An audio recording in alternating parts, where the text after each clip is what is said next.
Tühistatakse. Mina. Appi. Aga mul on sõnavabadus. Viita. Daamid ja härrad, teie ees on Märt Kuik ja Andreas Jääger ja see on siin Täiesti putsis vana nagu. Viita. Sa räägid liiga palju.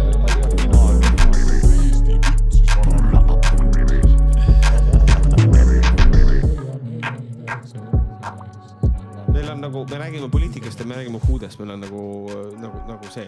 Täiesti putsis vana, ütles intros Andres Jääger. Aga nüüd ütleb Andres Jääger teile kõigile tere hommikust, päeva või õhtut või ööd või koidikut, mis on sama asi.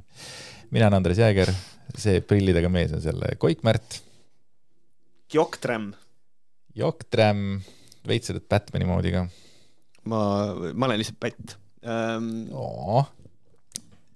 Tere. Kusjuures Kris Kala Mihkel Survaga podcastis. Tere, kui hea, see kui kohe. Nii. Kris Kala Mihkel Survaga podcastis ütles, et tema oli nagu alati nagu hea poiss, hea, ja tema oleks nagu tema on igale lapsele põhimõtteliselt ideaalne isa. Probleem, miks mehed on tuflialused, on sellepärast, et naised on õpetajad.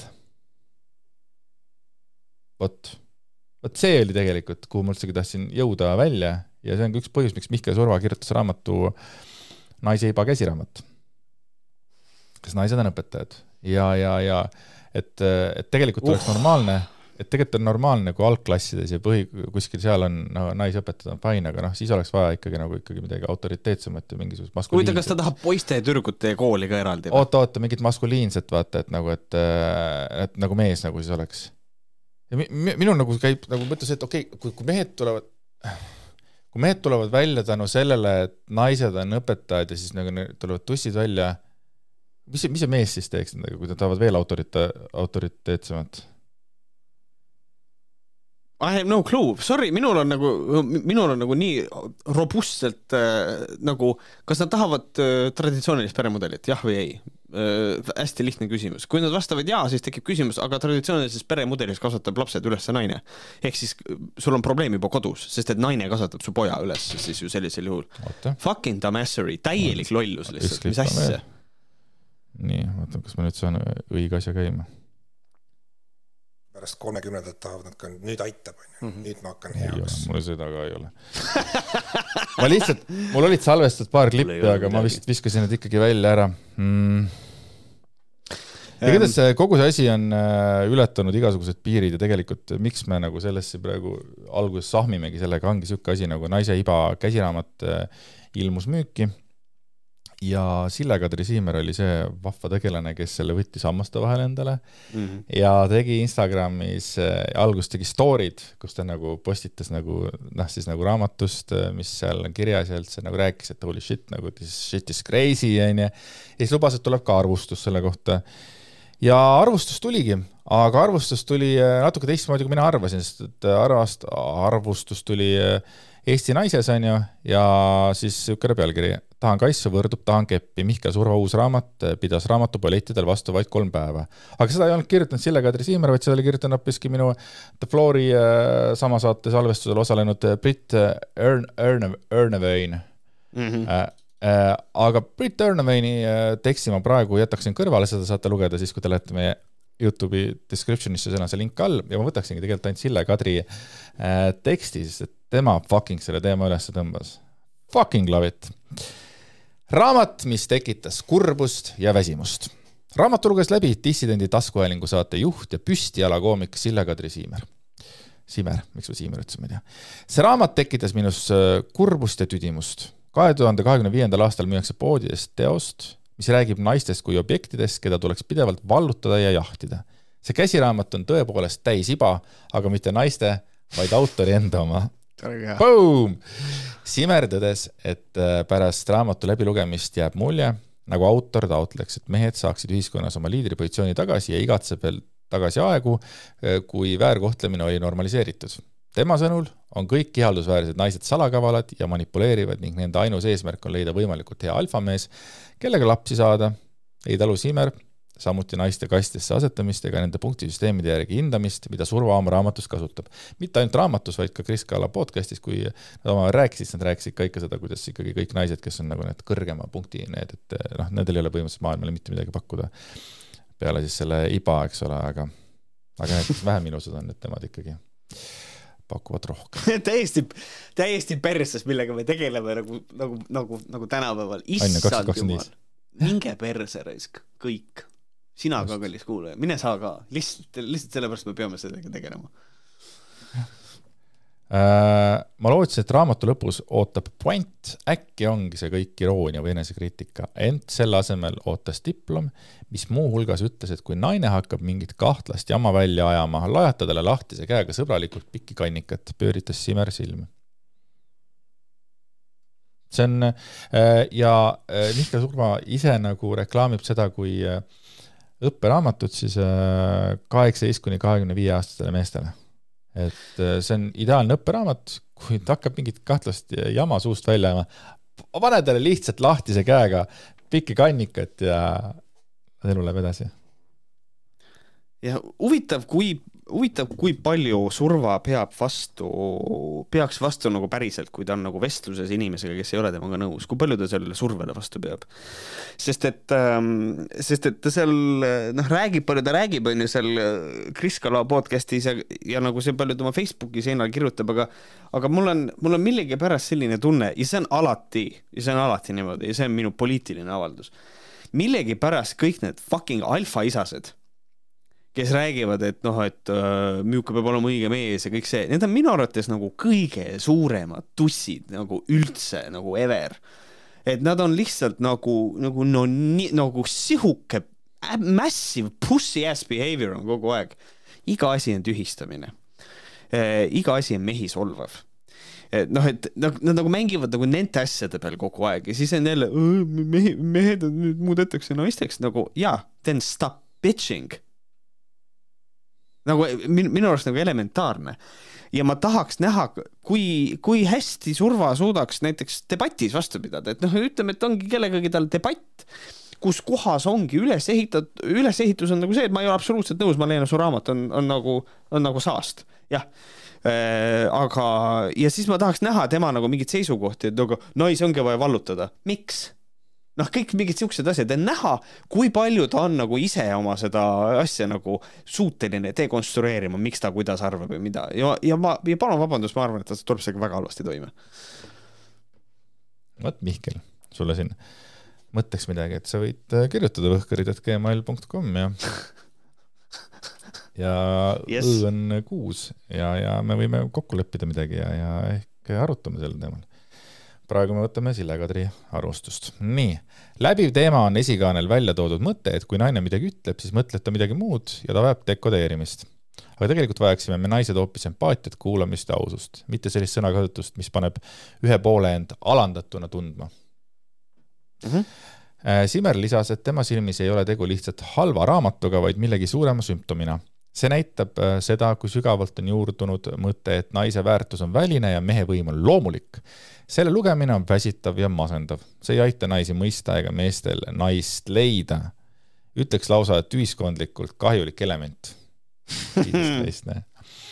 Ent kõige šokeerivam osa raamatust ei olnud Sille Kadri jaoks isegi kaante vahele seatud sõnad, vaid teose ilmumisega seotud inimesed. Mind tegi kurvaks, et naised autori elus olid nõus seda õudust toetama nii kaanepildi, toimetuse kui kirjastuse kaudu. Ja siis Sille Kadri ütleb, mõistagi kehtib meil sõnavabadus. See lubab Surval öelda, et ilusad naised ajavad nii-öelda iba ja minul omakorda, et selline naiste üldistamine on aegunud. Kellegi arvates on õigus ühel, kellegi teise arvates teisel. Ja igahel on ka õigus oma raamat kokku klopsida ja kui mitte keegi seda avaldada ei soovi, seega ise välja anda, ent lõpuks pole ka iga raamat vajalik. Vot, mis siis juhtus oli see, et rahvaraamat võttis need ilusasti sisse ära, oli paar päeva vist üleval või midagi taolist ja siis võeti maha ära ja siis küsiti Rain Siemeri käest, kes on siis rahvaraamatu juht, et miks? Rain ütles, raamatuid tuleb aastas peale mitu tuhat. Kõik, ei olnud natuke veel. Mõne raamatuga saabki tutvuda, kui ta on lattu jõudnud, aga süsteemid on kiired, raamatud liiguvad laost kiirelt ka müüki. Me ei jõudnud neid igal pool veel väljagi panna, kui juba tuli väga pahaselt paastelt klientidelt tagasiside, et raamat on enda jaoks solvav. Kohe, kui tuli esimene tagasiside, vaatasime asja üle. Mõnikord avastame kahjuks liiga hilja, et raamat ei lähe kindlasti kokku selle kultuuri väärtusega, mida me kanname. Oleme otsustanud selle raamatuga lähemalt tutvuda ja müügiosakond annab peatselt autorile teada, kas see läheb uuesti müüki. Sellest on juba nädal aega nagu möödas. Huvitav, kas see peatselt on juba info nagu jõudnud ja kaua nad seda raamatut läbi töötavad? Ma ei tea, mulle tundub, et see on lihtsalt läbi töötatud juba. Just. Aeg-ajalt tõesti juhtub, et tuleb raamat ja tuleb klientide tagasiside. Kui see on pahane ja seda on palju, siis ikkagi kuulad klienti arvestades temaga. Me ei tolereeri aga suhtumist ja kultuuri, kus naistesse suhtumine vastandab ja kasutatavad väljendid kohutavad. Ja nad ei toeta mitte kedagi, kes sellised sõnumeid kannab. Siis muidugi naiseiba raamat, siis Mihkel Surva kohe paneb Threadsis cancel culture'i nimelisse mingisse kohta, paneb sinna, et naise isa käbiraamat, tegelikult on naise iba käsiraamat. Korjati müügilt, kuigi haiges ühiskonnas on raamatu ärakeelamine autorile suurim võimalik kompliment, olen üllatunud, et minu teine teos poelettidel kõigest 3 päeva vastu pidas. Selline on reaalsus meie türanlikus mehi soosivas õelas patriarhaadis. Praegu aga saab juba kergelt skandaalset teost ainult minu käest. Bla, bla, bla, bla, bla. Nii, siis, kui see ära oli siis keelatud rahvaraamatust ja oli ka tulnud siis see Britt Earnwaini ja Sille Kadri Simeri arvustust, siis Mihkel Surva samal ajal nuttes, istus Facebookis ja kirjutas ma tegelikult räägin normaalsega. Võtta oma soo iharalt naiselt kommentaar heteromeestele mõeldud raamatule on sama nagu tellida islami terroristilt piibli retsensioon. Kas Britt Earnwain on oma soo ihar või? Või nüüd ta ründab puhtalt Sille Kadrit? No Sille Kadrit, jah. Tavai.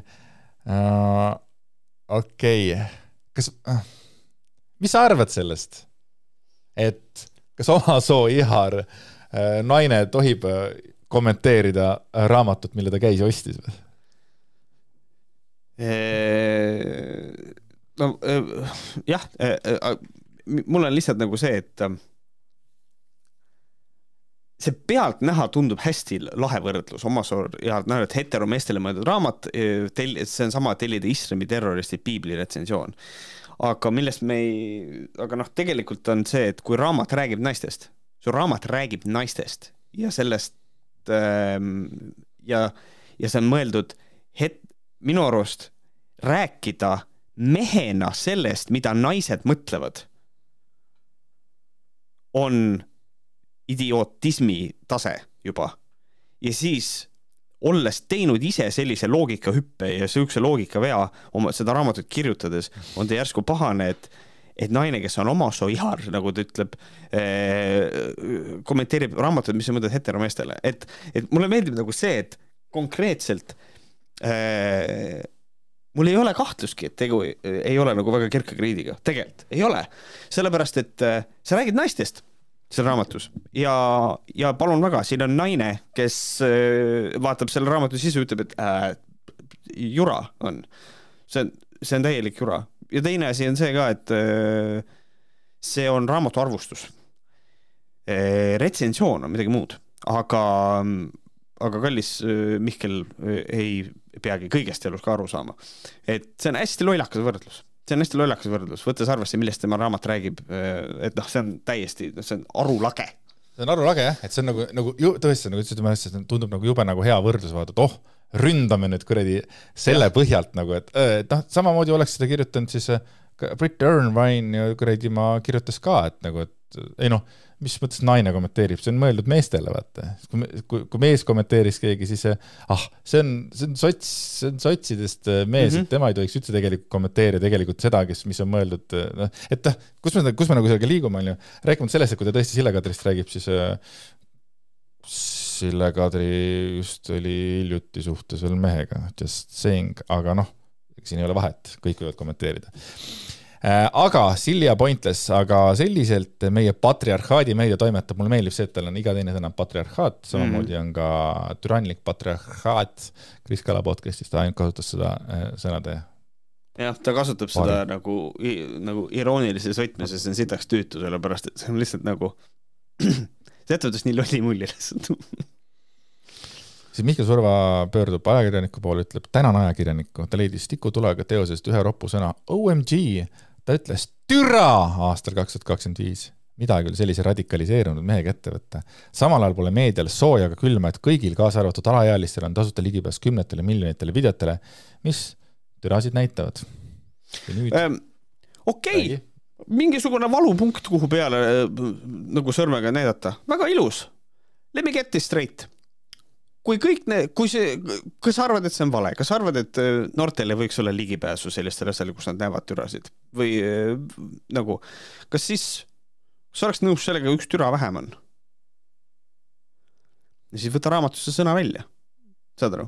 Aga ei, selles mõttes mina isiklikult, mul on suva, mis see raamatus, et öeldakse türa, mul on nagu savi. Tekitab raamatu stilistika kohta lihtsalt küsimusi. Et ma ei ole raamatut ise sirvinud, aga raamatul on teatav stilistika, millega ka meie oleme isiklikult rinde pistnud, eks ole. Et ka meie raamatu puhul olid nagu mingid asjad, kus kohas oli vaja teha stilistilisi muudatusi ja ma mäletan ka, et ka Andresel oli natukene raske, et kas tõesti nüüd teeme niimoodi või? Ja siis oli, et jah. Oli tõesti nii. Jah, et aga raamat peab olema stilistiline tervik ja kui sul on ühe korra kirjutatud türa, siis tekitab küsimus, et milline see stilistiline tervik raamatus on veel. Ja ma kahtlen, et see suur probleem on selles ühes sõnas.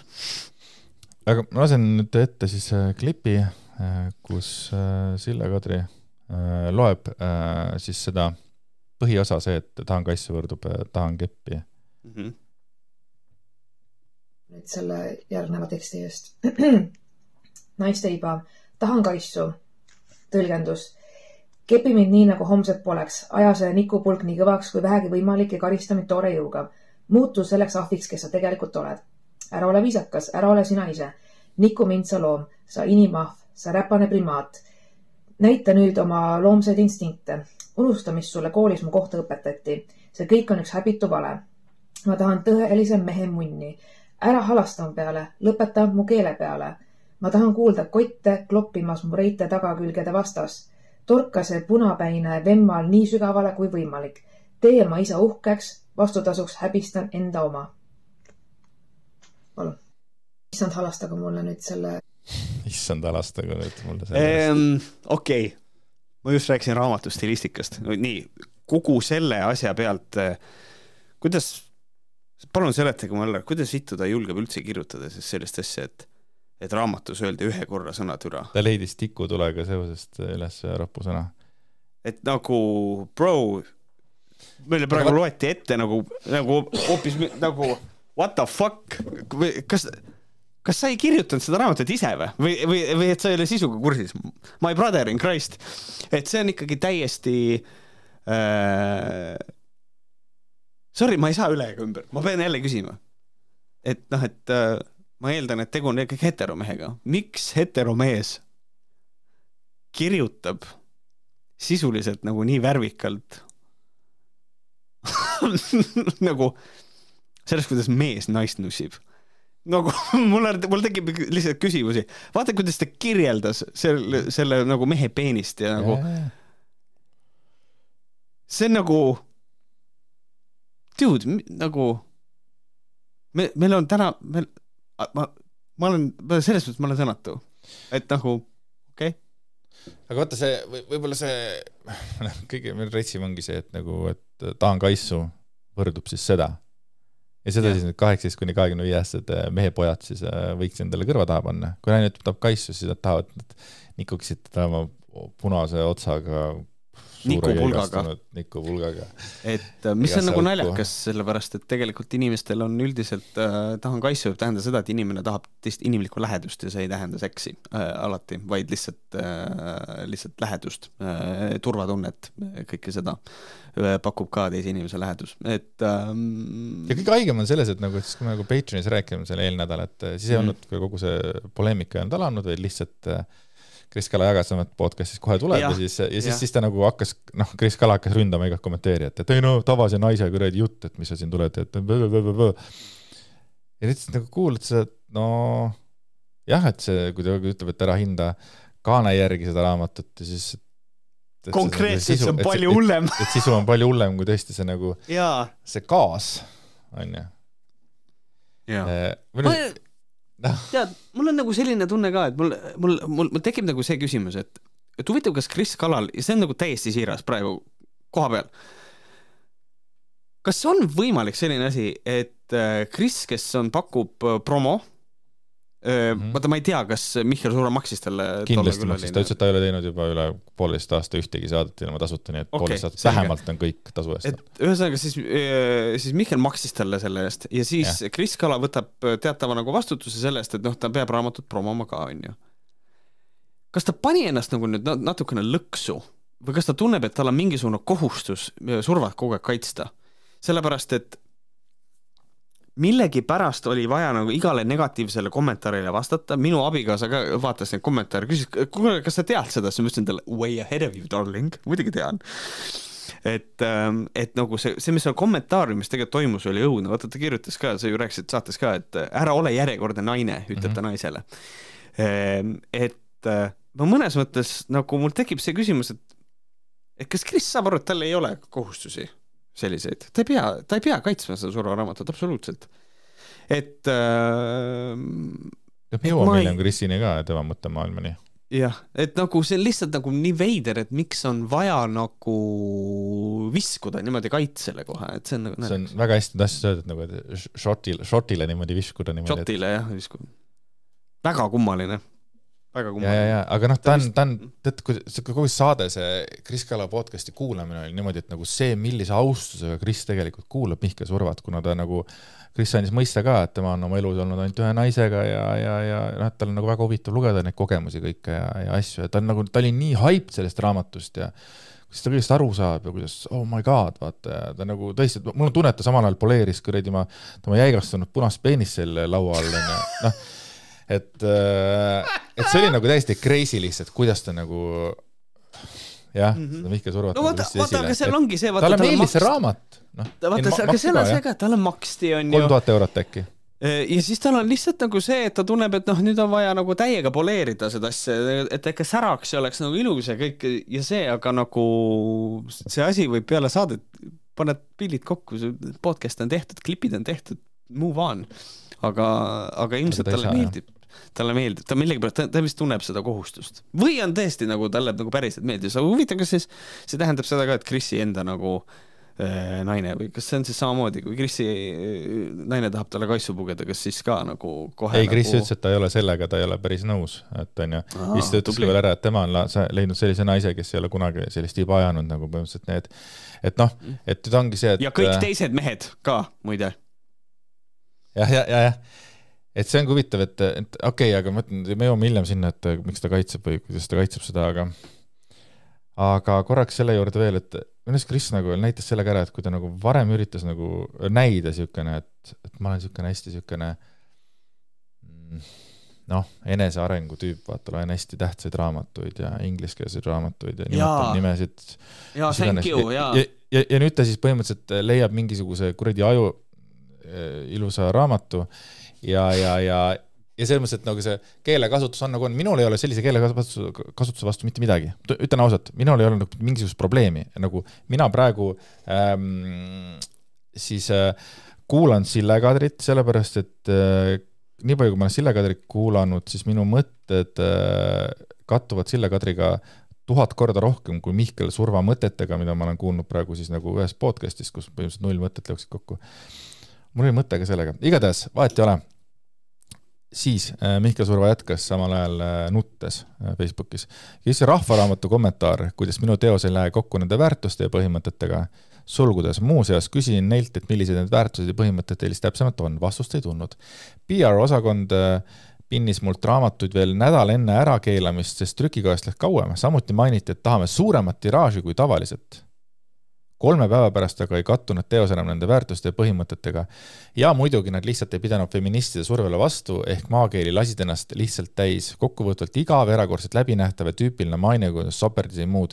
Vaata, nüüd on küll niimoodi, et Mihkel Surva tõmbanud nagu selles mõttes nagu hoog nagu maha, et selle kiunuga, et muidu oled jumal õnnelik, kuradi 3 päeva ja nüüd siis käib ja halab siin on ja kuigi see on tegelikult ühtepidi on see ka aus kommentaar, et kui mina mõtlen ka, et Ants Rootslase raamatu ja sellised asjad, et nagu, et mis need põhimõtted on?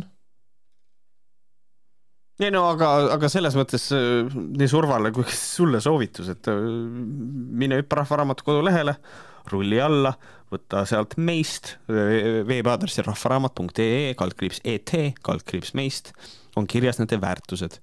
Pühendumus, seisame järjekindlalt Eesti kultuuri ja keele eest, meil on tähtsad professionaalsus ja raamatutele pühendumine, oleme kohalike kogukondade kaasaja ja toetaja. Kirglikkus, armastame raamatuid ja oma tööd, väärtustame elamusi ja emotsiooni, klientide ja töötajate rahulolu ning rõõmu igas meie ettevõtmises. Uuenduslikkus.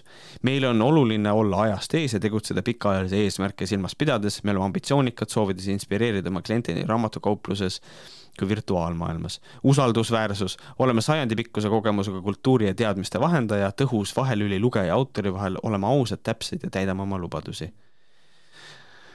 Võin ette lugeda ka mis nende missioon on. Rahvaraamatu missioon on jagada teadmisi ja avastamisrõõmu. Me teeme kõik selleks, et inimesed loeksid rohkem ja nende maailmapilt muutuks rikkamaks.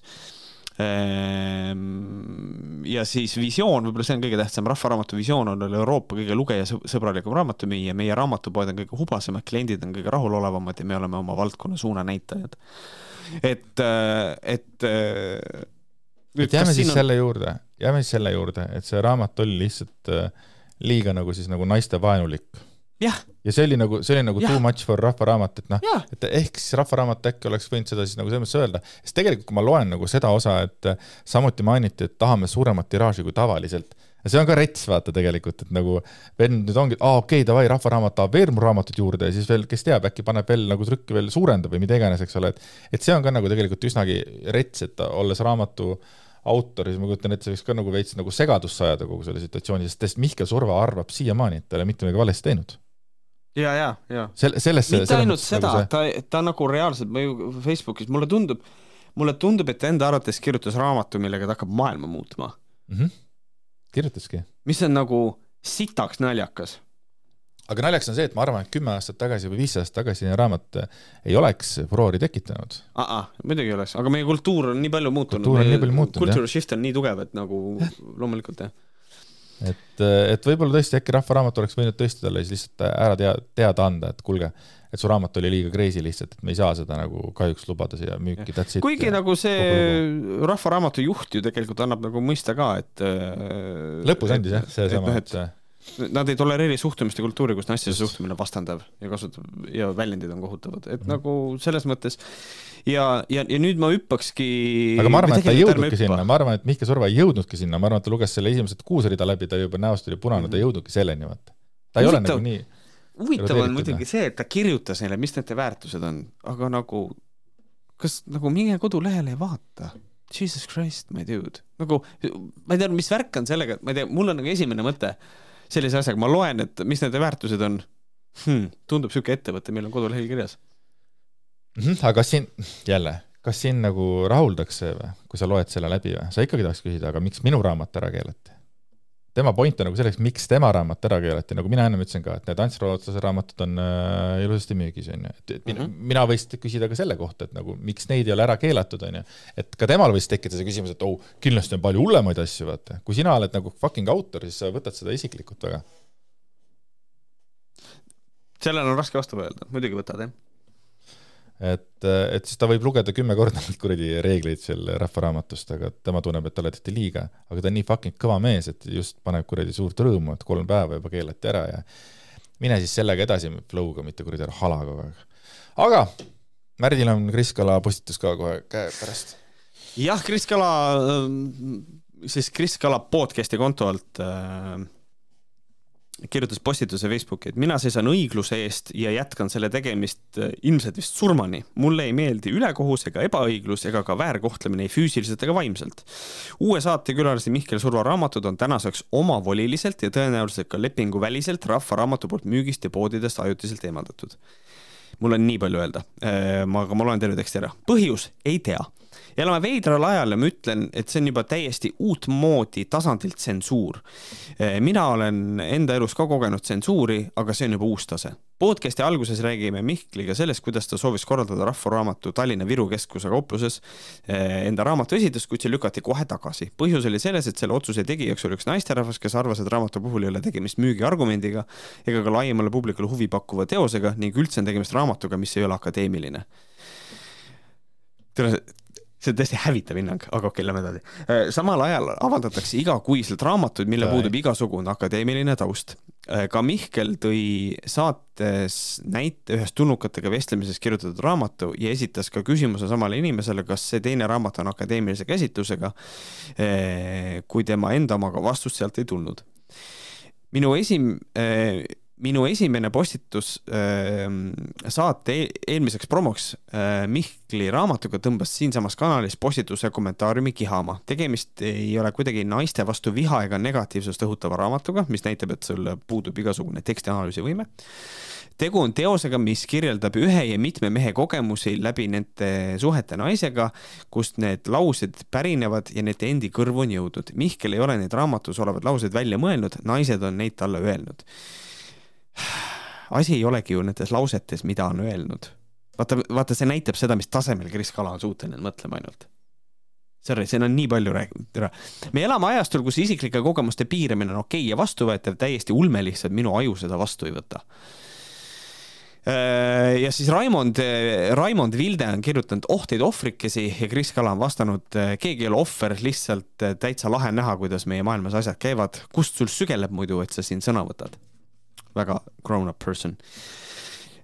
Aga siin on hästi palju öelda. Talle ei meeldi ebaõiglus väärkohtamine füüsiliselt ega vaimselt, mis on sisuliselt asi, millega tegeleb see sama raamat, mida ta kaitseb. Sest et see raamat tegeleb sellega, et ta taandab naised mingisugusteks tulnukateks, kellest on vaja, sa pead lugema mingisugust raamatut ja kui naine, ja selle sama nagu raamatu näitel on siis see asi, et kui naine ütleb, et ma tahan kaissu, siis see on nagu kui naine tahab lihtsalt lähedust, mida aeg-ajalt on, ma ei tea, kas või, ma ei tea, toas on fucking külm, siis mida see tema arvates tähendab. Et see ei ole nagu, kui seda raamatut nagu siiralt peaks lugema noor poiss, mida see nagu mõeldud nagu õpetuseks on ju, siis see tekitab ju, ja võtab seda tõe pähe, siis see tekitaks meil ühiskonna, kus kohas naisi ei võeta tõsiselt ja ei arvestada nende päris soovidega, vaid sellega, kuidas üks mees neid tõlgendab. Uue saate külaline, et raamatud on omavoliliselt ja tõenäoliselt ka lepingu väliselt Rahvaraamatu poolt müügist ajutiselt eemaldatud. Ma olen täiesti veendunud, et lepingus on sees klausel, et me võime raamatu müügilt eemaldada. See oleks kõige haigem idiootsem asi, kui Rahvaraamat teeks lepinguid, kus kohas neil ei ole õigust raamatut müügilt ära võtta. Grow up. Ja teine asi, omavoliliselt on ära võetud. I'm sorry, kelle käest peab Rahvaraamat luba küsima, mis raamatud on Rahvaraamatu riiulitel? Andke mulle andeks. Et nagu see nüüd näitab jälle seda taset, et nagu tere, mul ei ole absoluutselt aimu, kuidas see süsteem töötab, aga ma teen põhjapanevaid nagu statemente selle kohta. Rahvaraamat otsustab, mis raamat on nende riiulil. That's it. Kris Kala otsustab, kes talle podcasti tuleb. Kõik. Jah. Mul on jumala okei võtta see sama printsiip, seda kõigest natukene laiendada ja öelda seda, et Kris Kala ei ole mind oma podcasti kutsunud siiamaani. Tsensuur. See on tsensuur. See näitab seda, et kui kasulik on tegelikult teada sõnade tähendusi ja nüüd me lähmegi selle peale, et ta nimetab seda tsensuuriks. Tsensuur. Ja see on nüüd see koht, kus kohas mina ei pidanud vastu. Siin enne salvestust Andres ka kutsus mind Kris Kala kommenteerijaks. Ma kirjutasin Kris Kalale kommentaari tema postituse alla, et ta ei tea, mida tähendab tsensuur ja ma olen teinud selle kohta nagu allikaviidetega video ka. Minu YouTube'i kanalil on olemas video, kus kohas ma räägin ära, mis asi see tsensuur on. Ja ma tean seda ja kusjuures, kui mina hakkasin seda kui ma hakkasin tegema seda videot, siis oli minul ka arusaam, et tsensuur tähendab seda, kui kellegi kõne mingil tasemel nagu peatatakse. Aga ei tähenda. ja ma sain sellest ka alles siis aru, kui ma seda videot tegin. Tsensuur tähendab konkreetselt ühte asja ja see põhjendab ka ära, miks meie põhiseaduses on neil lakooniliselt kirjas, et tsensuuri ei ole. Ja see on sellepärast, et tsensuur tähendab just nimelt seda, et riigi poolt tehtavat suukorvistamist. See on tsensuur põhimõtteliselt. Ehk siis ametivõimude poolt tehtavat tsenseerimist. See on tsensuur. Ja tegelikult on veel olemas veel parem näide ka sellest, et on olemas vist mingisugune mingi nagu juurateemaline sõnastik või õigussõnastik või mingisugune selline, kus oli ka nagu veel paremini välja toodud nagu näide sellest, et me räägimegi konkreetselt, et kui mina ütlen, ma toon hea näite, et tänapäeval öeldakse, et iga asi on tsensuur, eks ole, kui keegi kuskil keelab rääkida, aga tegelikult ei ole. Et näiteks, kui ma teen, ütleme, et ma teen Kris Kalaga intervjuu ja Kris Kala ütleb saates mingisuguseid asju, mis näiteks minu saate stiiliga ei sobi, ma lõikan selle välja. See ei ole tsensuur, see on minu väljendusvabadus. Ja täpselt samamoodi, see ongi see koht, kuhu nagu tegelikult mõned inimesed kuskil vist isegi surva postitust all nagu kirjutasid. Kui Rahvaraamat korjab ära raamatu müügilt, siis see on tsensuuri vastand. See on, ja ma oma videos toon ka sellise näite, et see on tsensuuri vastand. Rahvaraamat just nimelt, neil on oma maine, mis nad tahavad hoida, ja nad leiavad, et see ei sobitu sellega. Seega see on Rahvaraamatu väljendusvabadus võtta raamat müügilt ära. Kui meil oleks kohustus, et ei, kui see raamat peab müügis olema, siis see oleks nende väljendusvabaduse piiramine. Sest et Rahvaraamatul ei ole õigust öelda, et oot, see raamat tegelikult ei sobi. Kas see tähendab seda, et Rahvaraamat võib ühel hetkel raamatu lihtsalt müügilt ära korjata? Jaa. Ja neil on õigus seda teha. Absoluutselt, muidugi. Ma räägin sellest raamatust, mis on palju parem kui see survaraamat muide. Et tegelikult on küll nagu see, et meil on täiesti karjuv probleem sellega, et inimesed ei tea, mis asi on tsensuur. Tsensuur tähendab ainult riigi võimu ametkondade poolt tehtavat tsensuuri. See ongi tsensuur. Said aru Kala või? Et nagu lihtsalt... Kui seda raamatut korraks seal esides, siis otsi üles siit Kala. Jah, otsi sealt Kala üles. Ja nagu see on kuidagi... Ma lihtsalt... See reaktsioon minu sellele kommentaarile oli ka nii ootuspäras. Kris Kala väga tublisti igale kommentaarile peaaegu vastab selle. Minu omal ei vastanud. Ja ma saan täiesti selgelt aru, miks ta seda teeb. Ja see häirib mind. See on tema huvides mitte vastata, see on tema huvides totaalselt ignoreerida ka seda minu videot tegelikult. Sellepärast, et ta võib seda vaadata, aga ta võib seda sisu ignoreerida. Sellepärast, et palju paremini müüb see, kui ta saab rääkida, et meil on tsensuur, kuigi meil seda tegelikult ei ole. Et... Ja ma ei tea, mind blown, kas te teadsite seda, et riigil on tegelikult ikkagi õigus inimesi tsenseerida ka, näiteks kui tegu on inimestega, kes töötavad julgeolekus, siis neid saab panna suu kinni seadusest tulenevalt, et nad ei räägiks veel riigisaladusi, nagu halloo, et see on...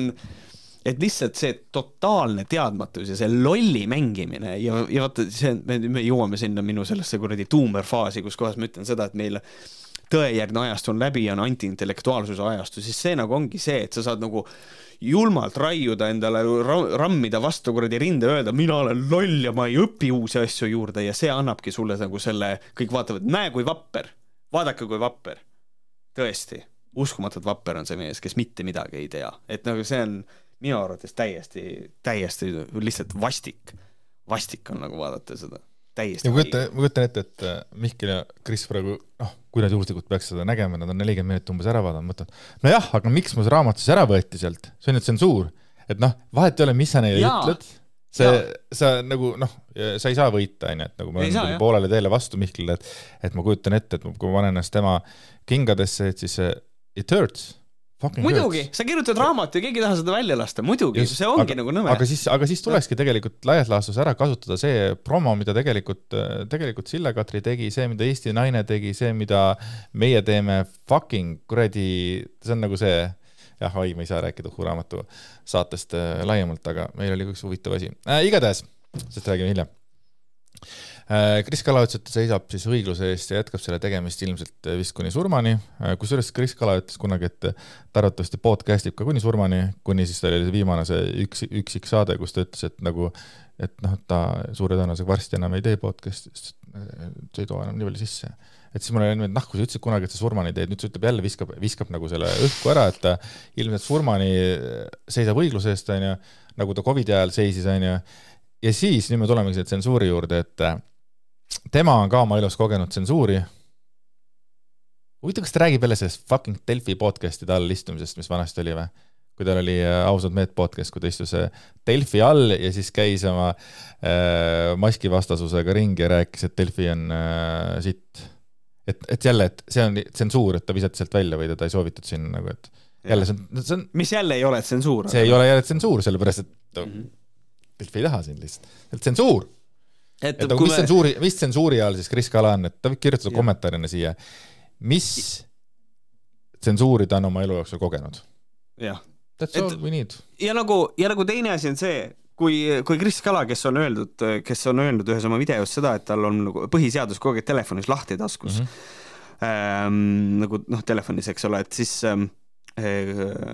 kui meil on kirjutatud põhiseadusesse lause, et tsensuuri ei ole, kas see siis tähendab seda, et sa ei tohi kodus oma lapsele öelda, et tasad selliste sõnadega me ei räägi? Et sa ei tohi mitte kuidagi modereerida oma lapse arengus või öelda talle, mida ta tohib teha, mida ta ei tohi teha. Sest et kui me võtame tsensuuri lihtsalt sellise keelamise alla üldiselt, siis on see põhiseaduse vastane, mis tähendab nagu inimeste põhiõiguste rikkumist. Ta ei ole sellega nõus, ma tean seda. Ja see on sellepärast, et ta saab tegelikult aru, et tsensuuril on mingi teine tähendus. Ta saab sellest aru, aga tal ei ole... No aga kas see siis tähendaks seda, et kui ta laps hakkab kodus lambist ropendama, et ta ei sekku või? Ei, see on hoopis teine asi. Rahvaraamat saab riigi raha... No, sest et on... Tsensuur tuleb riigi poolt, aga siin on konkreetselt... Rahvaraamat on eraettevõte, tegi enda väljendusvabadusest tulenevalt otsuse võtta raamat maha. Ma ei tea, seda ei ole võimalik neile paremini seletada ja kui nad kahekesti ikkagi leiavad, ei, see on ikkagi tsensuur, see on lihtsalt lollid. Siin ei ole nagu mitte midagi ja ma ei tea, kas see on valik olla loll või te olete päriselt nagu tainad, ma ei saa sellest aru, aga lihtsalt see nii on, ma ei tea, teil ei ole võimalik paremate sõnadega seletada, mis asi tsensuur tegelikult on, aga te räägite sellest kogu aeg tsensuur, sest et see vist müüb, on nii, tegelikult on see kõik lõppkokkuvõttes ohvri mängimine. Boom! I get so fucking angry at this. Jaa, see on väga tore. See on nii häiriv, see on lihtsalt, ja see on jälle see alfa-isased, õiged mehed, no issand, jumal, mitte midagi muud, lihtsalt see on, kuidas on võimalik, et see on tsenseeritud raamat, kui sa saad seda oma kodulehel müüa? Puhake jalga. Attenzione, 17. oktoober 2025, ja see on siis selle nädala laupäeval, ilmub uus võhkarite osa. Osa nimega 121, aga see ei ole mingi tavaline võhkarite osa, vaid see on Uhuraamatu erisaade. Väikene teadaande meile, teile meie poolt. Kui me raamatutest räägime, siis jah, hoidke kõrvad lahti ja see on fucking 17. oktoober, see on põhimõtteliselt 3-4-5 päeva pärast. Et olge valmis, me räägime Uhuraamatust pikalt taialt ja meil on seal ka intervjuud ja üks intervjueeritavatest on holy shit! Teised on lihtsalt ülihead, aga üks on holy shit! See on koosluse, mida te kunagi ei teadnud, et te vajate. Aga te vajate seda. Aga rääkides raamatutest, siis hiljuti jõudis müügile Kirsti Timmeri ja tema elukaaslase Mikk Siimu raamat 28 maailma müsteeriumit läbi nõiasilmade, kus muuhulgas püütakse selgeltnägemise teel selgitada välja, mis on saanud parvlaev Estonia huku järel pääsenute nimekirjast haihtunud reisijatest. Timmer ütleb kroonikale, et oma nägemust peab ta eetiliseks ega kahjusta sel viisil kadunute üle 30 aasta teadmatuses elanud lähedasi. Meie küsimused puudutavad näiteks Marilyn Monroe, Elvis Presley ja paljude teiste kuulsus salapäraseid surmasid. Veel uurime VTC kaksiktornidele tehtud rünnakute ja teiste maailma vapustunud katastroofide tagamaid. Oh my God. Samuti avatakse raamatus Giza-püramiidide ja teistegi müstiliste paikade saladusi. Teoses otsitakse kadunud tsivilisatsioonide jälgi ning uuritakse maavälise elu võimalikkust ja seoseid meie planeediga. Ka tehakse kaante vahel juttu Kuust ja USA's asuvast Area 51 sõjaväebaasist. Vastuseid püütakse leida küsimustele, kas Estonia hukk oli õnnetus ja miks kadusid inimesed pääsenute nimekirjast. Samuti esitatakse mitmeid kadunuks jäänud inimese ellujäämise kohta küsimusi. Näiteks uuritakse raamatus, kas kapten Avo Piht on elus. Timmeri ennustuse järgi olevat Piht endiselt elavate kirjas. Wow. Kapten Piht, temal anti uus elu. See on kaugel üle ookeani ja ta ei tohi sealt kunagi naasta. Tal on tingimustel, et ta ei tohi suhelda mitte kunagi kellegagi, keda ta tundis. Ta ei tohi juhtunust mitte kunagi kellelegi rääkida, seisab raamatus. Imeline. Absoluut, siin ei ole üldse nagu seotud sellega, et oleks kuidagi ebaeetiline sellist asja rääkida. Ei ole. Aga tüürimees Kaimar Kikats. Teda tunnistatakse raamatus ellujäänuks. Kuid tal on uus identiteet. Näiteks vanemmehaanik Lembit Leiger seevastu olevat raamatu järgi surnud terviseprobleemide tõttu. Varietee tantsijatena töötanud kaksikutest Hanneli ja Hannika Veidest olevat elus vaid Hannika, Hanneli olevat raamatu järgi surnud äkksurma või hukkunud tulekahjus. Tahaks nüüd teada, kummas siis. Selgelt nägija võiks teada. Aga olgu, ei ründa inimest, vaid ründame mõtteid. Hannika tegelevat raamatu autori nägemuse järgi õpetuse või koolitamisega. Nii. Aga siin on veel väga palju erinevaid asju, kõikidest laevaarstist räägitakse ja nii edasi ja nii edasi. Aga Timmer ise selgitab kroonikale, et raamatu 28 maailma müsteeriumit läbi nõie silmade mõte on andnud selgelt nägemise kaudu vastuseid küsimustele, mis on inimesi kaua vaevanud või huvitanud, aga millele ei ole seletust või mida inimeste eest teadlikult varjatakse. Minu vastused on minu nägemus, mulle kõrgemalt poolt antud. Leian, et Estonia hukkus pääsenute nimekirjast kadunud inimeste lähedaste teadmatuses hoidmine riikide vahelise kokkuleppena on ebaeetiline. Vaat see on ebaeetiline.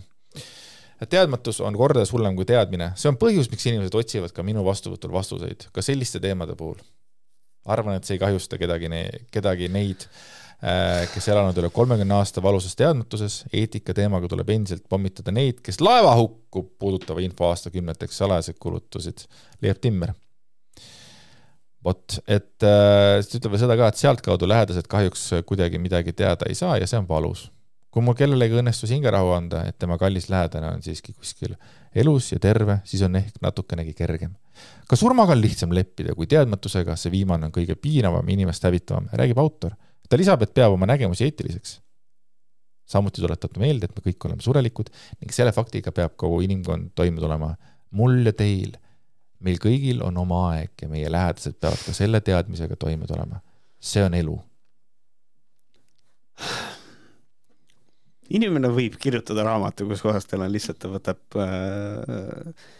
palju teil 28, võtab 28 sündmust ja siis lihtsalt kirjutab nendest suvalise asja kokku nagu. Seda ei ole üldse raske ka teha, eriti tänapäeval. Chat GPT-ga sa saad kõik oma, kõik bullet punktid võid anda ka sisse ja lihtsalt kirjutada. Raamatute väljaandmine tänapäeval on väga lihtne. Nii lihtne ei ole tegelikult. No ikka suht. Lihtne. Aga mul tuli seda lugu lugedes meelde see, et Ajuloputus podcastis käis Epic Beastman külas mõni aeg tagasi. Ja siis Angela küsis ka, et sul oli ka mingisugune seis siin vahepeal ja siis ütles, et konkurendid siis meie kohta ei andis märku, et konkurendid. Ei ole konkurendid. Ja ma ei tea, miks me konkurendid olime. Mingisugune tõmbasid teema üles, aga ta nimetad kordagi nimesid, aga mitte midagi ja suht nagu okeilt nagu vastas selle küsimusele, et see selleks.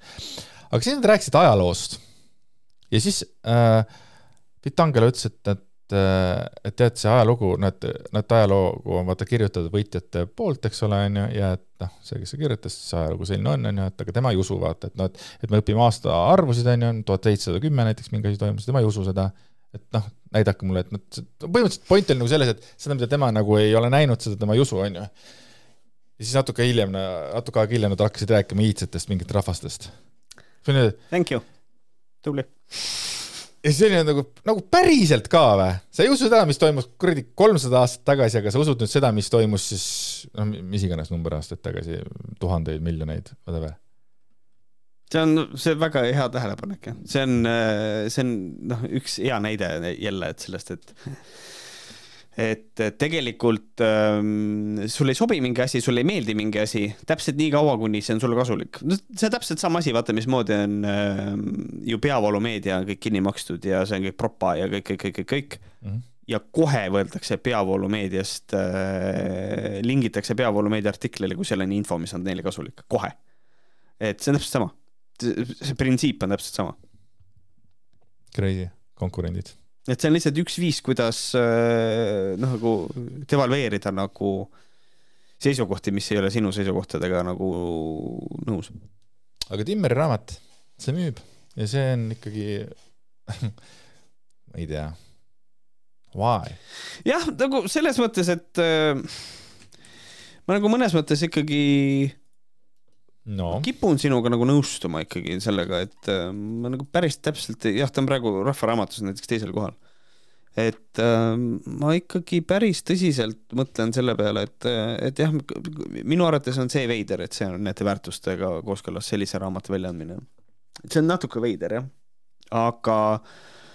Aga meil on üks asi maailmas eksisteerib ja selle nimi on kapitalism ja see on siin väga suur tegur.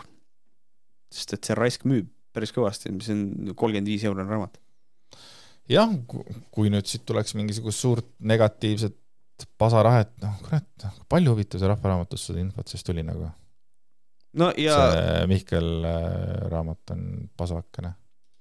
Ja 3. kohal on raamat Praktiline numeroloogia, nii et on. Aga 5. kohal on Jussikas ja 7 õpra, nii et kõik on hästi. Ma olen jälle normaalses kohas tagasi. Ja, aga tegelikult, mis on nagu lahe, on see, et tasub alati nagu, et issand jumal, meil on see asi nii popp ja see on nii perse, see on mingisugune uhuundus ja kõik. Ja, aga tõsi, jah, need on 2 top raamatut, aga ülejäänud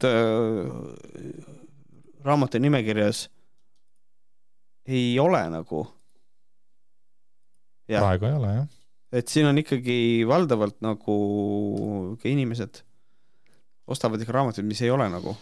Ei, ikka praegu on äge tegelikult raamatu poodi lähed, siis leida tegelikult nii palju head kraami, et selles mõttes on, jah, see on õigus, et nagu raamatut on nagu lihtne välja anda, nii või naa, kui lihtne. Müüa on raske raamatud. Arvad, jah? Ja, ma arvan, müük on raske, sa pead nagu ikkagi promoma seda kuradi. Ja siis on ikkagi mingisugused nagu vanad hitid nagu raamat nimega Muna või raamat nimega Sipsik, mis istuvad ikka veel nagu crazy nagu. Seda Muna raamatu mäletan sellest saadik, kui ma olin väikene poiss ja see oli üks väike raamat, mis seal kodus oli olemas, see Muna raamat, crazy. Te kõik te olete näinud seda raamatut, kus on Kiisu, kes munakest käpaga katsub ja siis on kukk on kõrval. Aga enough of the raamatut. Jah, räägime vahele sellest, et Shania Hawkins ei peksa, et eelmisel esmaspäeval startis Kaubamajas osturalli, mille päevajuht oli Shania Hawkin.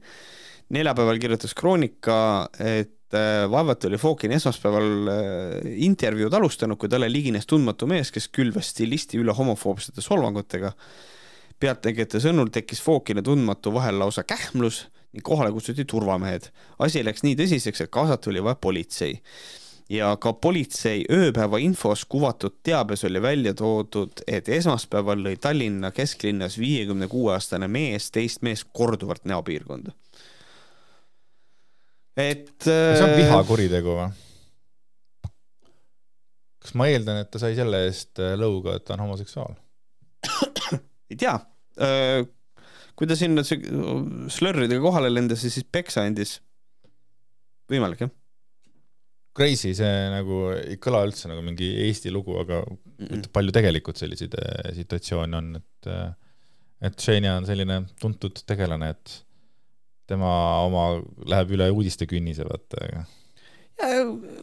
Aga pidevalt tekib nagu see küsimus, et nagu huvitav, mida sellega nagu, kuidas see nagu maailma paremaks teeb või? Tea, jah. Eriti kui sa lähed veel sinna Google kaubamajja, vaata seda tegema. Jah. Hästi veider, ei saa aru. Aga rääkides asjadest, millest meie ei saa aru. Lähme siis Floridasse järgmise uudisega. Ülle Pukk on Facebookis kirjutanud, vastanud, ise küsin, ise vastan on rubriik. Ta on küsinud, et miks ma kandideerin Tartu volikogusse? Olen Tartus sündinud ja kasvanud, ning mulle läheb, tegelikult oleks autentsem.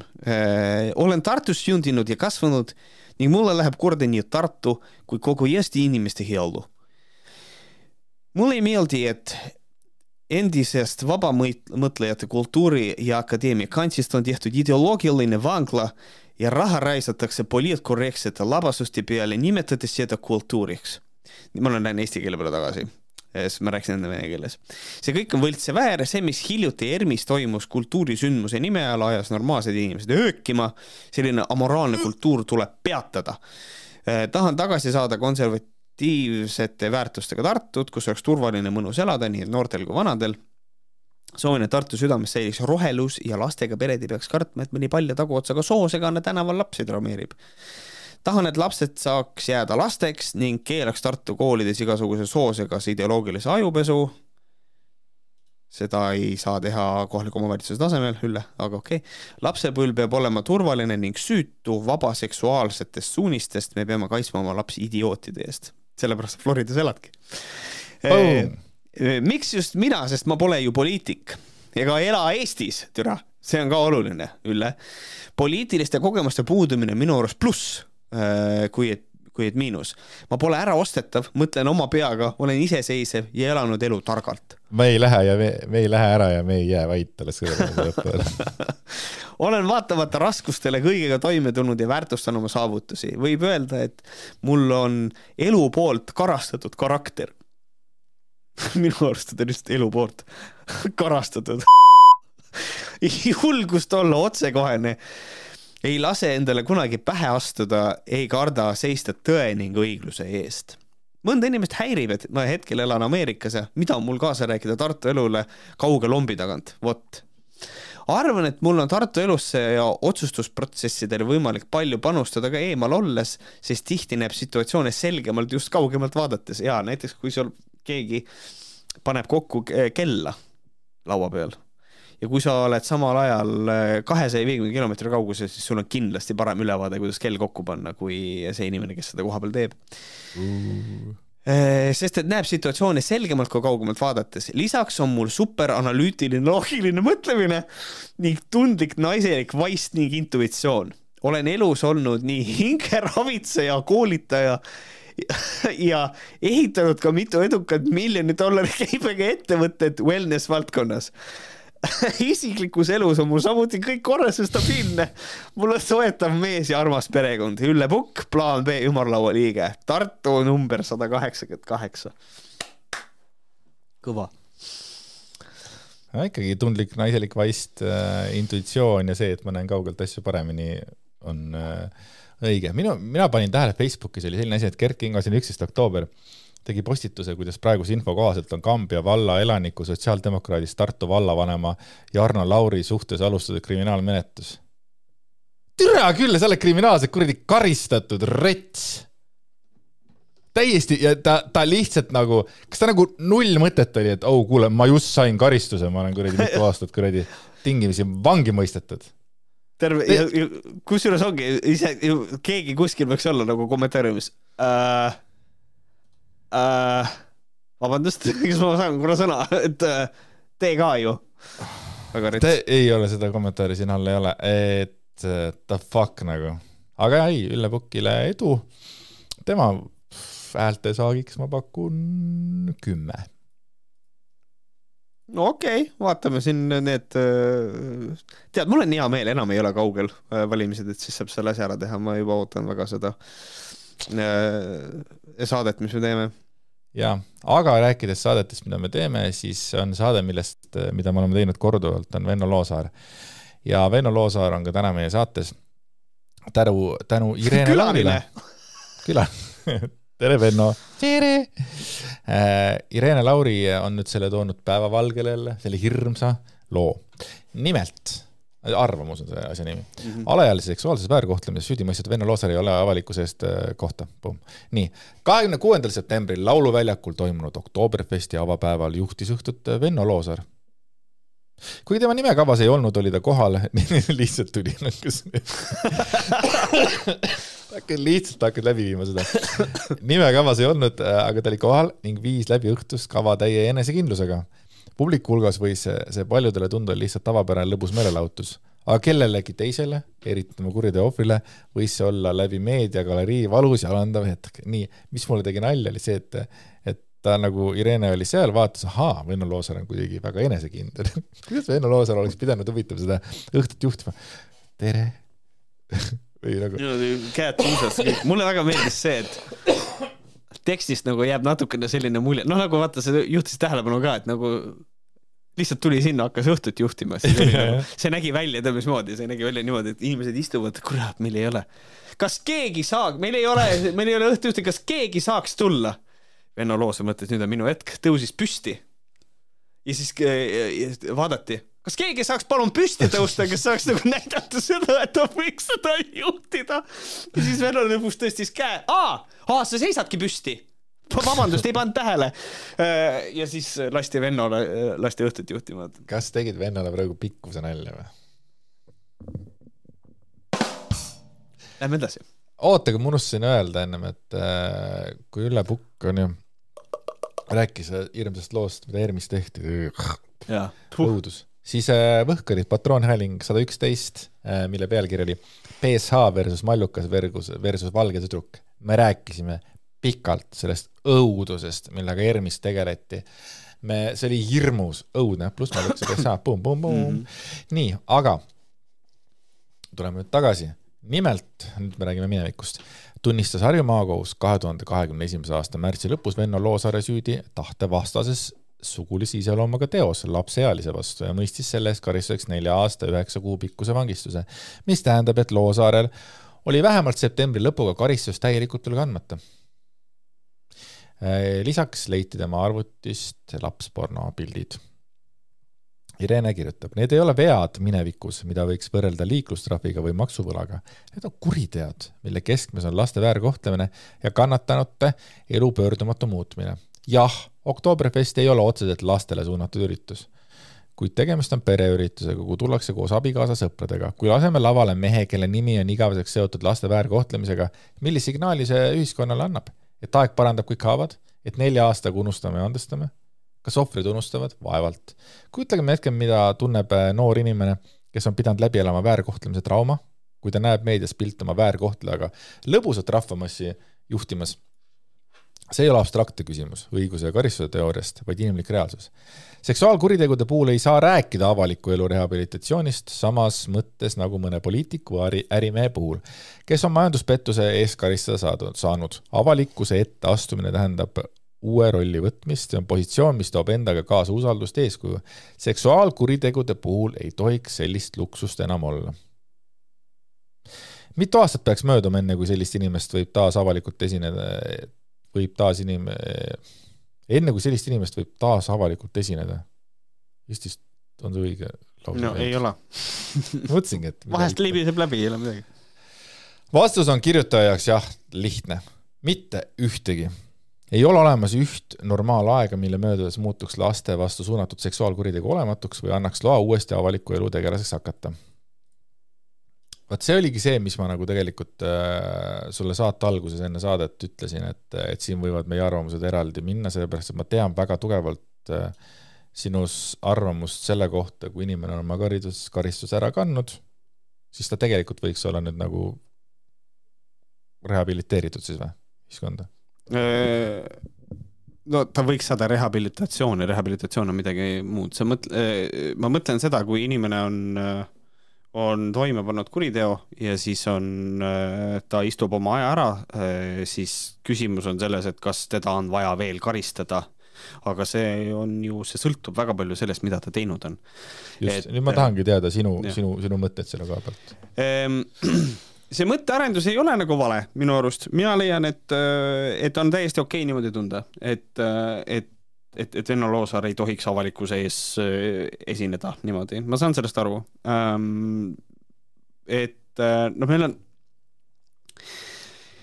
siin nagu juhitakse ju see nii-öelda kogu see asi, see suund juhitakse korraldajale ja korraldaja andis ka omapoolse kommentaari, mille ma siin kohal ka, et nagu ta ütles, et Venno Loosaar on kohtu poolt süüdi mõistetud ja karistuse saanud, kes olen mina tema üle kohut mõistma. Ma olen igasuguse tühistamiskultuuri vastu.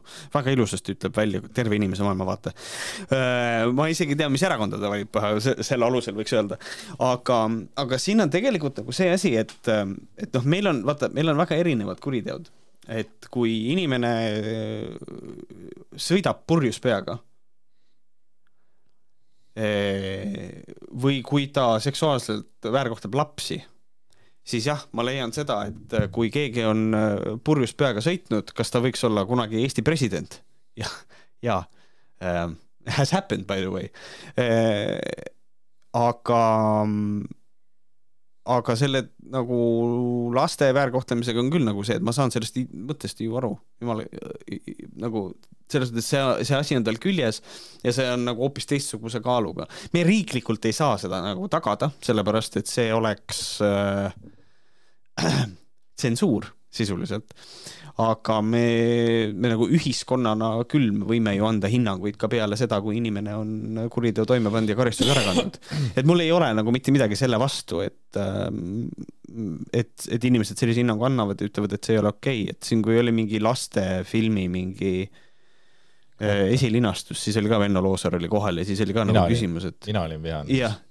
Jah, aga selles mõttes ma ei tea, kas me nagu selles mõttes seal on nagu see küsimus, et kas ta kutsuti, kas ta läks sinna ise kohal, kas ta ostis pileti, kui ta ostis pileti, siis nagu ei ole midagi teha, on ju, ma ei usu elu sees, et ta pileti ostis, sest ta oli osaline selles filmis ja minu jaoks ka annab see ikkagi nagu märku sellele, et okei, davai, ta mängib filmis, las tuleb hõlmitseb seal ja las teeb pilte koos selle, kes ta oli filmis ju vaata. No jah, aga on ju. Et siin on artiklis on kirjas ka see ka, et ühiskonnana meil on vaja tõmmata piir, on kuritegud, mille järel ei saa enam tagasi tulla samasse rolli. Venno Loosaar võib elada oma elu, võib töötada, võib käia poes ja jalutada pargis ning loodetavasti tegeleda enese hinge ja tervise parandamisega. Aga ta ei pea olema laval rahva ees mikrofon käes. Selle õiguse ta kaotus. Tuleb välja, et üritusel oli nii lasteala kui ka täiskasvanute 18+ ala, kus Venno Loosaar viis läbi erinevaid võistlusi. Lauri Viikna ütles, et Venno Loosaar oli ainult 18+ ehk täiskasvanutele mõeldud alal. Lastele mõeldud ala oli selleks vähemalt 350 meetri kaugusel ja seal Venno ei käinud. Esiteks, kus teab, kuidas Viikna teab, kus Venno Loosaar käis? Kas ta kõndis tal kogu aeg järel? On minu küsimus. No, ma isegi ei saa aru, miks sellest üldse vaja rääkida on, sellepärast, et mis me nagu, millega me tegeleme selle, et äkki Venno Loosaar käib nagu tillpeos ringi ja läheb nagu lastealale, kas see oli hirm? Ei, hirm ei olnud ju selles. Ilm on lihtsalt nagu selles, et siin on nagu selge ka, et nagu selline küsimus ei ole nagu väga hästi küsitud. Tegelikult nagu Lauri Viikna käest võiks nagu küsida, et kas sinu arvates on okei, et inimene, kes on süüdi mõistetud alaealise seksuaalses kuritarvitamises, on sinu üritusel õhtujuht?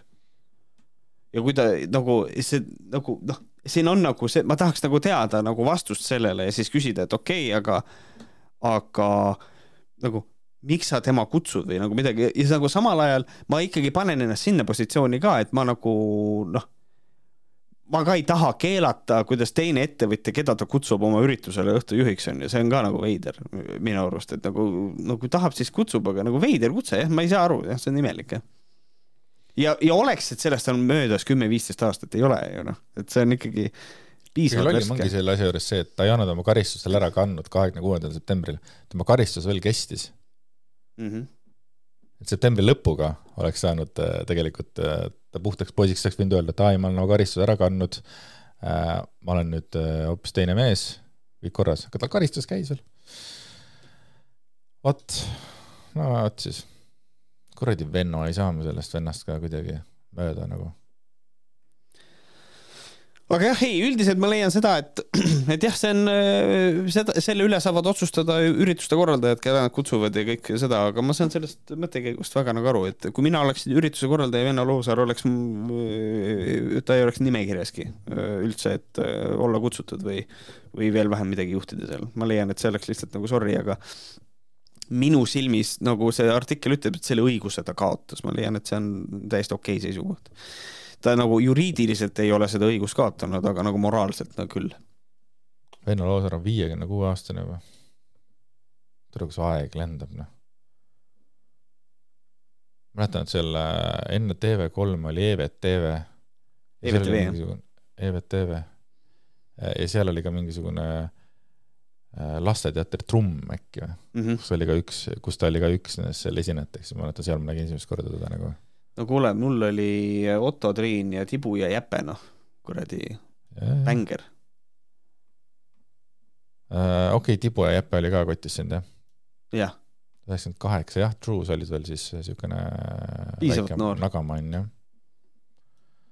Jah, mina Otto Triinu mingi aeg ka veel vaatasin, siis ma niisugune 10-11 veel vaatasin, jah. Ja siis ma mäletan, ma vaatasin Tibu ja Jäpe ja siis tuli veel, ma olin veel piisavalt väike, et natukene nautida oli, Fredi oli ka, ma mäletan. Aga siis ma mõtlesin, et actually I like other stuff. Crazy raisk. Vot, aga lähme edasi. Aivar Tilk. Aivar Tilk on viral post. Lahe vana ja tema Facebookis siis 8. oktoobril kirjutas niimoodi. Naiste vastasest seksuaalsest vägivallast. Vaadake seda pilti ja arvake, kellel on kõige väiksem tõenäosus sattuda seksuaalse vägivalla ohvriks. Pole kahtlust, et keskel oleval noorel kaunitaril, aga miks? Pilt on siis selline, et naised on 2 reas, tagumises reas on 5 naist ja ees on siis 3.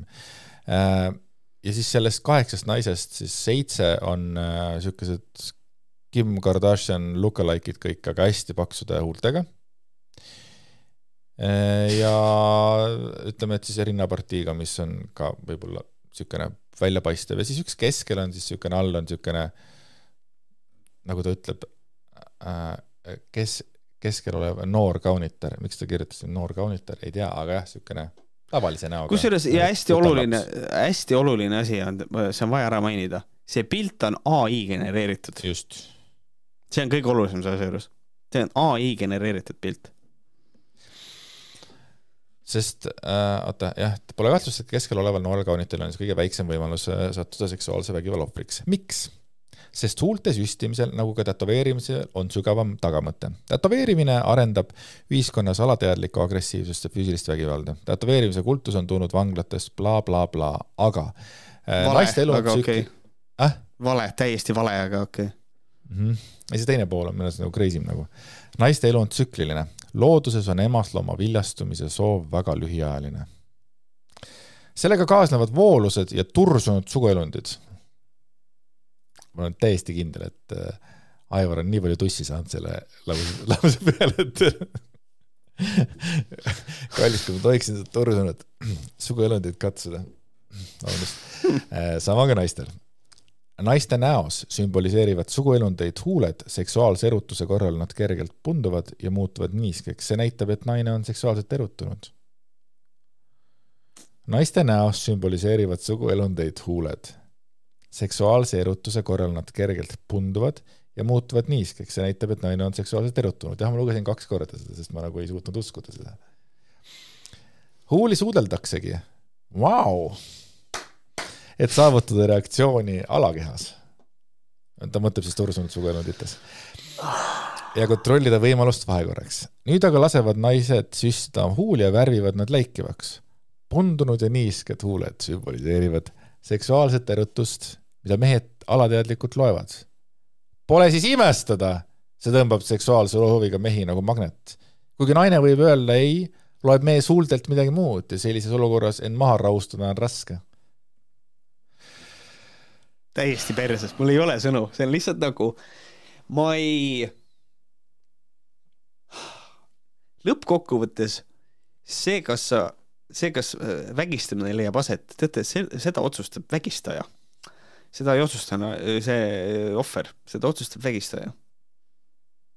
Et nagu see on ikkagi koha peal tehtud otsus ja kuidas vittu on võimalik nagu teha või nagu teha niimoodi, et mehed ongi siuksed loomad, keda lihtsalt ei ole võimalik ennast tagasi hoida ja see ongi nagu see on see asi, millel ma viitasin ju siin kui siin see Discordi asi oli ja siis ka ma korra viitasin oma videos ka, et nagu see jutt, et no aga mehed ongi sellised, et nagu see on selline käega ära lükkamine, nagu probleemi vaiba alla panemine, et ka mehed ongi sellised.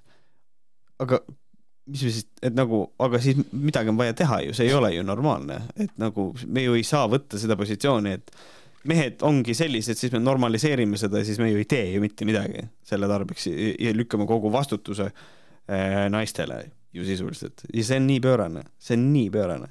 Aga kuulad seda ka veel.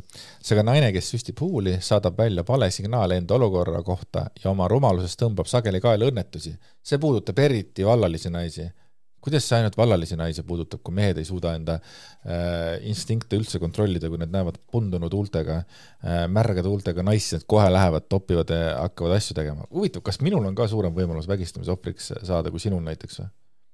Kas ka minu huuled on natuke täidlasemad kui nii mõnelgi teisel? Ma ei tea. Ma ei tea. Küsime Aivari käest. Aivar teab. Tursunud suguelund, täiesti crazy. Igatahes kokkuvõttes pannakse jälle, mina loen välja lihtsalt selle, et Aivar Tilk paneb kogu vastutuse naistele, et kui sind vägistatakse, siis kõigepealt vaata, mida sa teinud oled, sa võiks tegelikult üldse meeste käest küsida, nagu, mida sa üldse teha võid, et nad ei suudaks oma kontrolli kaotada, see oleks kõige ausam. Aga naljakas on see, et ma nagu loen siit nagu välja selle, et talle siis vist meeldivad süstitud huuled ka või? Sest et nagu millegi pärast, et see jutt on nagu nii veider, et nagu kui ma seda postitust nägin, sõber saatis selle mulle, siis ma vaatasin seda pilti ja hakkasin sisse juhatust lugema, et ja siis mul tekkis peas eeldus, et et nüüd ta hakkab rääkima sellest, et vaata, mismoodi naised on koledad, aga tegelikult kui ilus on see naturaalne nagu ilu, eks ole. Ja siis ma lugesin ja siis tuli välja, et holy shit, see läks täiesti teise suunda, kus ma arvasin, et see läheb. Et see on hästi naljakas, aga tasub jälle siis rõhutada seda, et oma seda jutu pointi illustreerida, kasutada seda pilti, mille oli AI teinud. Leidnud siis päris inimestest pildid, palun. Selle asemel leiti lihtsalt AI lasi genereerida. Ja üks kommentaar on ka hästi toreks naisterahvast on talle kirjutanud postituse alla. Türa, mida vittu, mine perse. Ja see on lihtsalt nagu, thank you, that's amazing. See lause korra ma loen ühe veel ette. Kuigi naine võib öelda ei, loeb mees huultelt midagi muud ja sellises olukorras on maha rahustada raske. See ei ole normaalne. Kuidas see, nagu, how the fuck naine ütleb, ei, ma ei soovi sinuga seksuaalvahekorra saada. Ei, tule võt siia. Kepin siin nagu homset ei oleks. Ei, ikka kepin. Kuidas? Ta see ei ju. Ei, no kuradi huuled on pundunud ja niiskad. Mine vittu. Tada Aivar Tilk. Kuradi nädala, kuradi Vakstu pea, täpselt. Täiesti putsis vana, ma ütlen sulle. Elab Finland lahti ka veel, noh. Abielus, püha püss. Ikka, loomulikult, need inimesed elavad alati Soomes kuskil. Ütle, kas see inimene on päris või ta on ka mingi AI genereeritud mingisugune kuradi misoküün? Aivar Tilk ise või? Jah. Ja ju ta päris inimene on. No võt siis, kas tahad veel ühte teemat võtta? Mul on muidu Andrese soovitused veel on ootamas. Siis lähme kohe soovituste peale. Tee siis kõll ka, palun. Andrease soovitus! Vabandust. Netflixis on selline seriaal, mille nimi on Monster. Ja selle 3. hooaeg tuli juba 6 aega tagasi välja ja seekord jälgitakse Ed Geini ehk siis Butcher of Plainfield ja see on kõik tema kujunemislugu, kõik see, kuidas seal asjad toimuvad, kõik tema skisofreenia, nekrofiilia, siis lõpuks tema kinnipüüdmine, ka surm ja tegelikult kogu see influence, mida tema kogu maailma filmitööstusele tegelikult tegi, et ei teadnud ma varem absoluutselt sellest, et Ed Gein oli see, kes Texase Massacre'i kuradi ja Psychot ja kõiki asju on mõjutanud. Mida sa näesid? Et järgmine hooaeg on Monster. Järgmine hooaeg on Monster. Aivar Tilk. Pundunud huultega. Aga jaa, et see ei ole kerge vaatamine, 8 osa, ta vahepeal liigub hästi aeglaselt, aga teistpidi need mingid hästi võikalt on mõned asjad ja Charlie Hunnamit ei ole sellisena mitte kunagi näinud, nii et kindel soovitus, ma siin olin haige ja vaatasin selle ilusti lõpuni. ma nägin hästi palju kritiseeriti tema hääle valikut. Olen ka seda kuulnud ja ma olen ka aru saanud, et Gein ei rääkinud päris niimoodi ja kuulanud ka neid salvestusi, kuidas Gein rääkis, aga Charlie Hunnam leidis selle hääle enda seest. Kuigi mul nagu mul on tegelikult nagu see probleem küll, et ma nagu, mul ei meeldi võrdlused selle Mikk Hiirega, et öelda, et see Mikk Hiire hääl, siis see ei ole päris õige, sest et Charlie räägib seal, ta teeb seda häält no räägib nagu niimoodi ja see tal on nagu selline hääl. Aga Mikk Hiire hääl on hoopis teistsugune. Mikk Hiir ju räägib et ta on oluliselt kõrgem.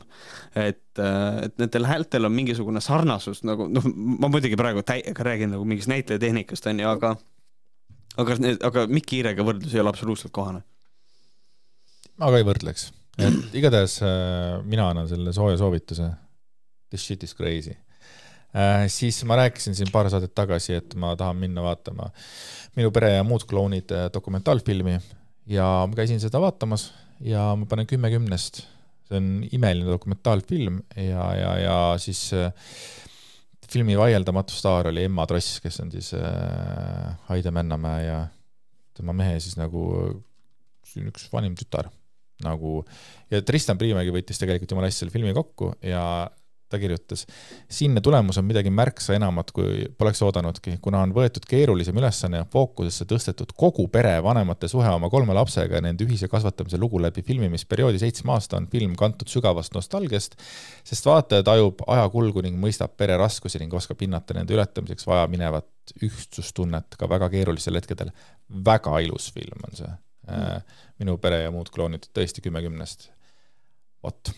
Need on minu filmisoovitused.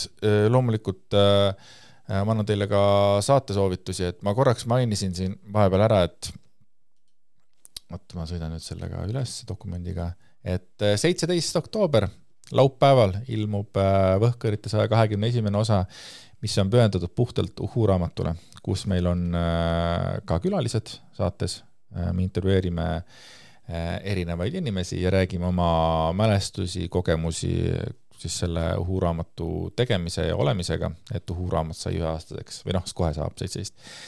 Siis 20. see on siis juba järgmine esmaspäev, ilmub valimiste saade Boom tavasaatena, mis tähendab, et ma räägin, te olete lõpuks üle ujutatud Võhkõritega lihtsalt. See on crazy. Jah, põhimõtteliselt see valimiste saade on ka nagu ülesehituselt, me teeme sisuliselt sellise saate, kui just ei juhtu mingisugused poliitmaastikul, mingisugused uskumatuid asju, siis sisuliselt meie nägemuses on see valimiste saade räägib ainult valimistulemustest, et sellest saab selline nagu, vähemalt idee on selline, et see ei tule selline täispikk Võhkõrid, räägime vahepeal on Venno Loosaar ja siis räägime sellest uuest raamatust, mis välja tuli ja siis räägime valimistest, või on konkreetselt valimiste blokk on ainult. Just. Ja nii ongi. Ja see on järgmine esmaspäev. Seega te saate Võhkõreitis nagu see teisipäev, siis see laupäev ja siis järgmine esmaspäev, nii et 3 Võhkõrite saadet nädala jooksul. Ja järgmine teisipäev, nagu ikka, tuleb Patroon Hääling 21. oktoobril ja see on juba jälle selline niinimetatud tavaline Võhkõrite saade, kus on vanas rattas, et tavaline on nagu nõme öelda, sest Võhkõrid on nii fucking erilised. Ja siis veel kuulamissoovitusi, et võite minna üles otsida 156. intiimselt eraelust saate ja ka 6. eluhoolikute saate, et siis saate minna natukene rohkem. Kas Märdil on videosid tulemas? Mul ei ole hetkel ühtegi sellist põletavat ideed nagu olnud. Mul on üks idee, mu naine ei taha, ma selle video teen ja see on see, et mulle asjale ei meeldi, et need Jüri Lina videod ka, sest ta tundis, et see on nii mõttetu. Küll talle meeldis see Discordi video, mis ma tegin, aga et ja Discordi alasti piltide skandaal on 2 nädalat tagasi, Märt on teinud selle, minge vaadake see ka üles. Mul on üks mõte küll, et ma tahaks teha video, kus ma räägin sellest, et kofeiin ei anna tegelikult energiat, aga see on nii mõttetu ju teema. Mul on lihtsalt inger see, kui keegi ütleb, ma sain siit energiat. No you didn't. Mina arvan, et sa võiks selle ära teha lihtsalt sellepärast, et midagi, see tuleb ära teha, mis sind nagu erutab. Yeah, I guess so. Need. Sa oled toetavam kui mu abigaasa, need. olen küll, jah.